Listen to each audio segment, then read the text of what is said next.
পৌলমী বসাক ছেলে, মানে বসাক ছেলে পৌলমী ছেলে, আপনারা যে কেন বলি? আচ্ছা, আমি একটু আগে আমার দিদি, মানে বলতে গেলে সোনাই দিদির সঙ্গে একটা হাসির কার্টুন ছেড়েছিলাম।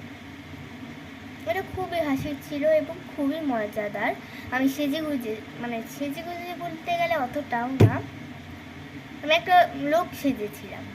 ওখানে আমি 3টা রূপ সেজেছি। একটা মহিলা, একটা ওই যে ফল বেচার মহিলা, আর একটি পুরুষ, ওই যে ঠেলা গাড়ি, আইসক্রিম চালানো, মানে আইসক্রিম বিক্রেতার পুরুষ। আর সোনাই দিদি সেজেছিল একবার কাস্টমার, তার মানে ওই যে যেটা আইসক্রিম বিক্রেতা। তারপর হচ্ছে একবার সেজেছিল মহিলা, আর একবার সেজেছিল বৃদ্ধ, যেটা বলা হয় কিপ্টে শাশুড়ি সেজেছিল। আর এক বউ সেজে, অনেকগুলো 5টা রকম সেজেছে। তো বলতে গেলে ওটা আবার ভুল করে হাত লেগে ডিলিট হয়ে গেছে। তখন আমরা ছেড়েছি, হ্যাঁ, তখন কিন্তু যেহেতু বলে নেই, তো ওটা ডিলিট হয়ে গেছে আবার হাত দিয়ে ভুল করে টিপে লেগে। তা আমি খুবই দুঃখিত, তোমরা দেখতে পারলে না।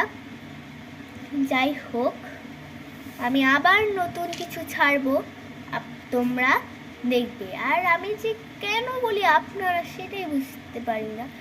যাই হোক, নমস্কার। আর এখন দেখো আমি কি করছি। দেখতেই পাচ্ছ আমার সাজার জিনিসের হাল। কারণ আমি জানোই তোমরা, মানে অনেকে জানোই না যে বাবারই যাবো আমি। আর তোমরা যদি পুতুলের এপিসোডটা তাড়াতাড়ি দেখতে যাও, কমেন্টটা কিন্তু করে দিও। বলতে গেলে যেহেতু আমার ভিডিও একদম বিচ্ছিরি, একদম কুৎসিত দেখতে বলতে গেলে হয়, তো লাইক লাগবে না, কমেন্টও লাগবে না।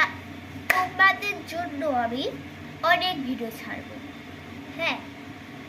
তো তাতে করে লাইকও করো। লাইকটা করতে হবে, কিছু করতে হবে না। আমি তোমাদের অনেক মজার ভিডিও ছাড়বো, অনেক খুশি হওয়ার ভিডিও যাবে, অনেক হচ্ছে ওই হাসতে হাসতে পেট ব্যথা ভিডিও ছাড়বো। যাই হোক, তো বাই। আমি খুবই দুঃখিত। আচ্ছা, যাই হোক, পরে আমি আবার আরেকটা ভিডিও করছি, আবার এটা ছেড়ে দিব, তো সেখানে দেখতে পারে এগুলো কি হচ্ছে। বাই।